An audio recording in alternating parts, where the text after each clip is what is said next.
One of the neighbors said he saw her fall. She was climbing up, trying to get on, trying to get onto my balcony, and slipped and fell down. Ex-wife tried to break into my apartment and fell off of my balcony. Ooh, ouch. Ouch. Hello, True Story. Hope all is well with you. I'd like to share my story about the BS my ex-wife put me through and the karma that hit her. When she discovered I'd moved on to another woman after our divorce, she did everything to try to win me back. It didn't work, but her last efforts left me speechless. I had no idea this was going on and was alerted when I started to hear sirens in my complex.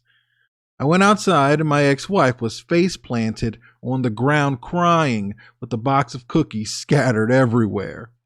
My ex-wife started to lose her mind when she turned 38.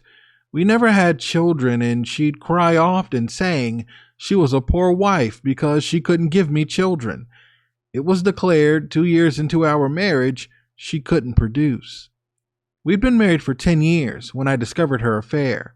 Funny thing is, she called it a midlife crisis and said she should have been forgiven. What a joke, huh? True story. I've listened to a lot of your stories and it's insane how these women make excuses for their betrayal. It's never their faults. They never own up to anything. So I met my wife when we were both 28 years old. My daughter, 10 years old, enjoyed rollerblading and skateboarding, so I'd take her to a skate park often. My daughter is a really good skater and still does it today. I ran to the car to grab our water, and when I came back to my daughter, my ex-wife Marissa was talking to her asking how'd she get so good. Marissa was walking on the lap pavement path, but stopped to talk to my daughter. When I got over there, my daughter pointed at me and said, "My daddy taught me since I was little." I extended my hand and introduced myself. Marissa had the biggest smile on her face, and we continued to talk as my daughter started showing off her tricks to impress Marissa. Marissa gave me her number and continued her walk, and my daughter and I took off as well. I remember this day so vividly because this is the day my daughter's mother tracked me down along with the police, saying that I had my daughter too long, and I did it on purpose because I knew she needed to take our daughter somewhere. I admitted I completely lost track of time. My daughter's mother was asking my daughter what took so long, and my daughter said I wanted to show daddy's friend my tricks. Lauren, my daughter's mom, got ticked off. "You brought a bee around my child? You will never see her again." The officer that showed up was ticked off and threatened to arrest Lauren because she made it as if our daughter was kidnapped. This cop was angry, which is why I understand why he didn't arrest her when he had reason to. Anyway, Lauren wasn't lying. She did everything in her power to keep my daughter away from me, even convincing my baby to say no if she wanted to be with me. I could only see her at the house and play with her in the backyard at Lauren's house during spring and summer months specifically, because any other season was too cold. So my daughter inherited a bone condition from her mother. It's mild, worse than her mother. From a young age, we wanted to keep her active and getting as much vitamin D as possible. My daughter today is determined not to allow her condition to rule her. She thrives, man. She currently lives in Phoenix, Arizona. She just doesn't do well in colder climates. But she's active every single day and has a YouTube channel as well. Recently received a play button and does very well for herself. But for a long time, I wasn't able to take my daughter anywhere alone. It truly sucked. Marissa and I talked that same night. Lauren flipped out on me. "Man, I really attract the crazies, huh?" Anyway, Marissa didn't come off crazy at all to me. We hit it off great, and when Lauren found out that I was seriously dating Marissa, Lauren tried to stop me from ever seeing our daughter. Marissa helped me get a lawyer at the time. I was able to see my daughter without anyone hovering over us, and I could take her wherever I wanted. That didn't stop Lauren from putting tracking devices on my daughter and popping up randomly to arcades and things of that nature. Once before, Lauren and Marissa were close to throwing blows when Lauren saw the engagement ring on Marissa's finger. Lauren was always ticked off at me because I never wanted to marry her. I caught Marissa writing a love letter to her ex when she was pregnant with our daughter, saying she wished it was his because she knew he'd be more financially stable in life. That guy went on to become a lawyer. Lauren begged me to stay, and I'll admit, I pretended until the baby came because I didn't want to cause any stress. Once we determined that my daughter was mine, my parents made sure we got child support set up, and Lauren was ticked off because she claimed she loved me and wanted a family. She didn't want to be a ghetto baby mama. I told her, well, don't be ghetto, but being a baby mama is something you can't prevent now. Marissa and I dated for a good year and a half before I proposed, and we married when we both were 30. My daughter did attend, under one condition, if Lauren could come. I just knew Lauren would cause trouble, so we had people on lookout. She never caused trouble, but she definitely cried like a baby. At the wedding and the reception, I'm sure they weren't tears of joy. 2 years into my marriage with Marissa, we discovered that she couldn't carry on her own. She'd need to take a lot of medication and have a nurse come by often and make several doctor trips, aka it'll be expensive. So we decided that we won't have children together. I was okay with that already, having a child. Marissa seemed okay with it until late in our 30s, where she'd randomly cry about being a poor wife and not being able to have kids. It was often. It got to the point where she went to therapy, and it seemed to really help. We, me, Marissa, and the therapist, thought it would be great if Marissa picked up hobbies, and she did. Softball. And the head coach was a man named Angel. He legally changed his name and was supposed to be gay. Obviously he was bi because he and Marissa had an affair. His husband never left him. So Marissa going to practice and having their games on the weekends, I attended initially, but she started telling me I didn't need to come if I was going to make a big deal out of stupid stuff. So one game Marissa got a home run, and when she got to the dugout, everyone was high-fiving her. And here comes Angel with a big smack on Marissa's butt. I yelled out, "Hey dude, watch your hands." It got quiet and awkward, and Marissa was upset about it on the ride home, saying I was embarrassing and he's like one of the girls, so I have nothing to worry about. That clearly was a lie. I have met Angel's husband, but still, I didn't care if he was gay or not. That's inappropriate. And his husband agreed. I went to their next game, but after Marissa rode with a friend, and when she finally got home, she told me I did not need to come because she could tell I was bored, calling out how sometimes I'd be on my phone. So I told her I wouldn't come then. I started to grow suspicious and I got gut feelings whenever Marissa was away. I just knew it. So I did the worst and decided to snoop through her phone. I knew her password after watching her put it in recently. We'd never went through each other's phones ever. I was terrified that I'd actually find something, and I did. The worst. I found a video of Marissa giving fellatio to her coach. It was a clip in her text thread with him. This fat pig recorded her. Who knows what other videos he held on that phone.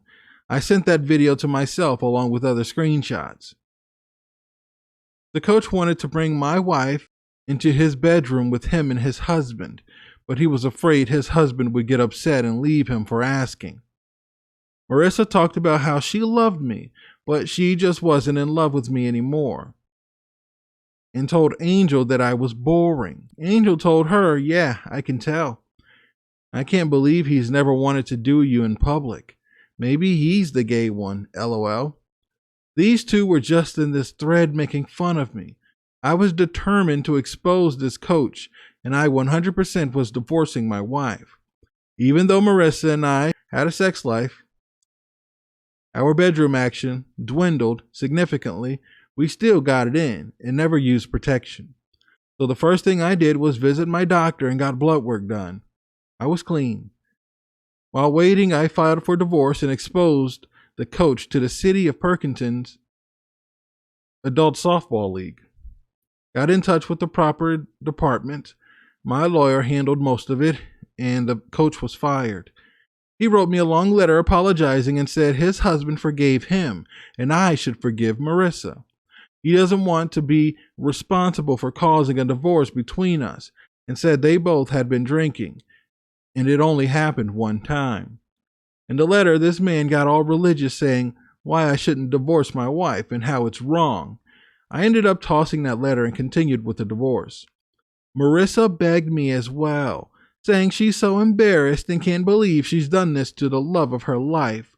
She never wants to divorce me and swears she'll spend forever making things right.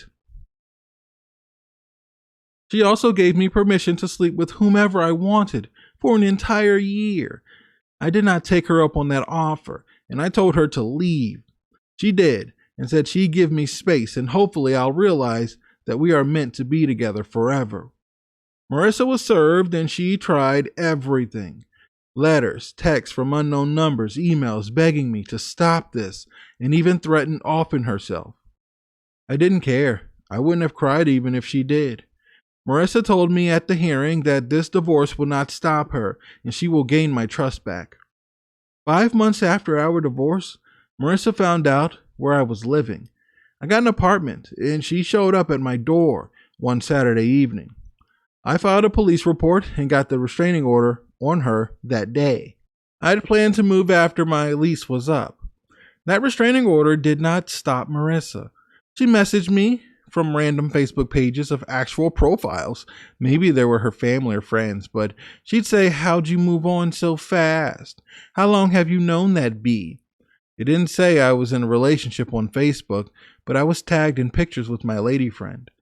She'd send me old pictures of us and ask me if I remember good times we had. I blocked 3 different profiles before this breaking and entering attempt happened. So me and my lady friend spent the entire day in my apartment, putting together IKEA furniture, made love, cooked, watched a series, and never a knock on the door or heard anything unusual until later that evening. We were in bed, and all of a sudden we heard sirens. We both ran out and saw it was a fire truck, and the truck was right in front of my building. We threw our clothes on, afraid the building was on fire, and we ran outside. I get outside, and the ambulance and firemen were attending to a woman that I momentarily learned was Marissa, face planted into the ground, and the box that had cookies in it was busted with cookies everywhere.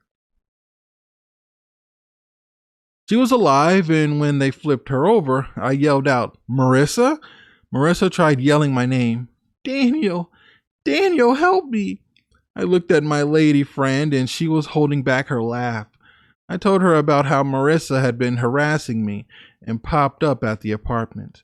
We stood out there. My lady friend pulled out her phone and recorded it. One of the neighbors said he saw her fall.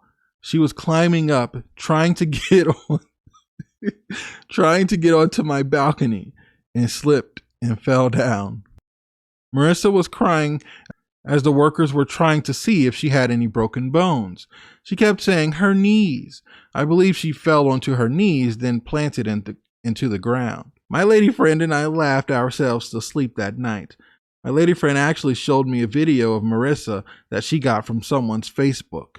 It looked like a birthday party at a park, and Marissa was on crutches. She really effed herself up, man. The police did arrive the night Marissa plastered into the ground. They told me she will be arrested after she is treated for her injuries. Here's the thing, though. I never heard anything of it, and I have no idea if she ever got arrested. I didn't even care to pursue it. I know I haven't heard from her since, though. My lady friend and I broke up. She decided to move to Toronto for a job offer and begged me to come. I didn't, and we decided a long distance relationship would never work. We do still talk from time to time and remain friends. My daughter is thriving, and I spend time with her out in Phoenix when I can. Lauren is still a bitter baby mama who never found anyone to marry her. I'm so glad Angel lost his job, and I hope no one allows him to coach anywhere else. I failed to mention I didn't notify the local news, hoping they'd air the story mainstream, but they said he didn't do anything illegal and it wasn't worth it. But they ended up on a Saturday morning briefly. They didn't show his picture but shared his name.